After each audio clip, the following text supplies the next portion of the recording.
If you're into Tankdank, Reef Keef, and Ocean Potion, this is the video for you. This is my top 5 tips for Zoes and Paleys. Let's go.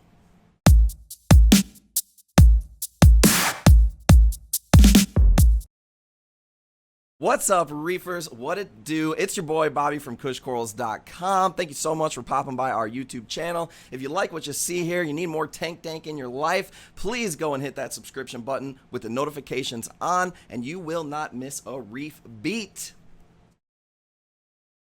Okay, reefers, right off the bat with this video, we're going to assume that your water quality is already stable and you already have good enough equipment to grow other corals and have had moderate success. If that's not the case yet, this isn't exactly a beginner video. If you want to see us do any other videos, leave some suggestions in the comments below.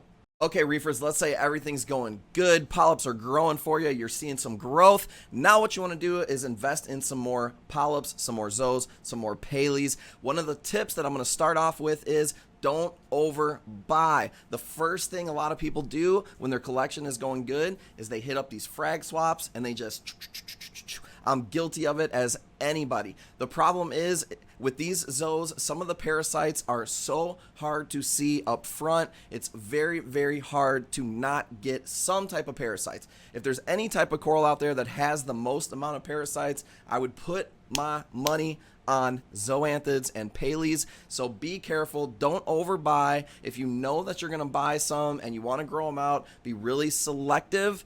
Buy the strains you want. Try to buy small pieces so you can see exactly what's on them and keep a really good eye on them.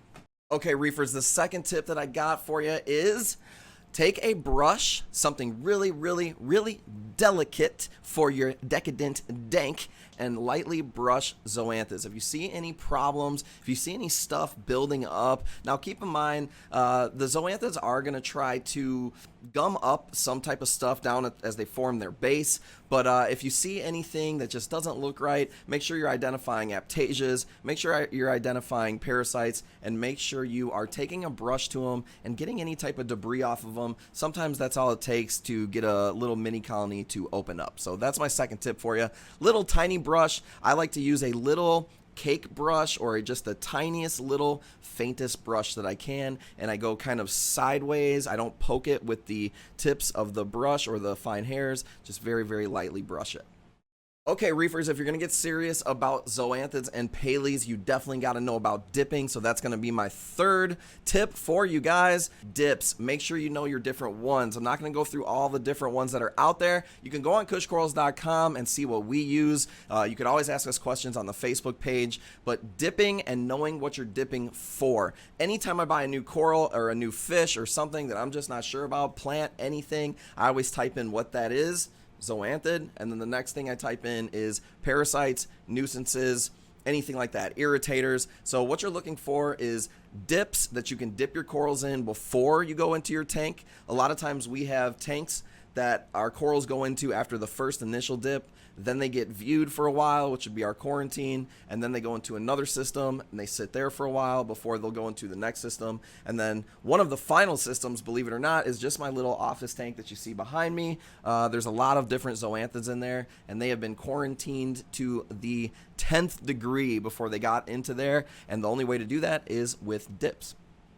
All right, reefers, you're gonna like this one. My fourth tip for you is frag often. Yes, fragging corals is one of the most stressful, stress-inducing things that a coral can go through. However, we all know that Zoanthids are pretty easy and can take it pretty well. A lot of reefers, the first thing that they ever frag is a Zoanthid because it has easy success rate. It's going to grow pretty fast for the most part, and as long as you're careful as not getting it into your eyes and being careful with what you're doing, fragging Zoanthids is really, really easy, really high success rate. Another reason that we like to do that is I fully believe that when I have smaller pieces, they tend to grow a little bit faster, and also it's easier for me to see if there's any issues. I can see an aptasia hitting a small 2-3 head frag before I can see that wedged inside of a mother colony. So I try to make sure I frag often, and then I also do that so I can have different strains in different tanks, sell those. You never know if yours melt and you're going to need them back. So that's another reason that I think if you're going to be a coral dealer,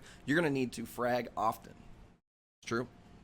All right, reefers, the fifth and final tip I got for you for your Zoes and Paleys is a little mix of a secret blend that we use here when there's just a bunch of stuff just not looking right with my Zoanthids, or I just want to make everything as clean as possible. This is a little trick that I do is I take two products, one called ChemiClean, the other one is Interceptor, which is actually used for dogs. But what we do is we crush up an Interceptor pill, which you can look up the dosage online. That's going to kill any type of little bugs and pods that I just don't want in there eating my zoos. And then ChemiClean, the other product that we use, is a antibacterial medication. So that just helps with all these different weird breakouts of stuff that we just don't even know, like cyanobacterias and all that stuff. So I use a mixture at the same time.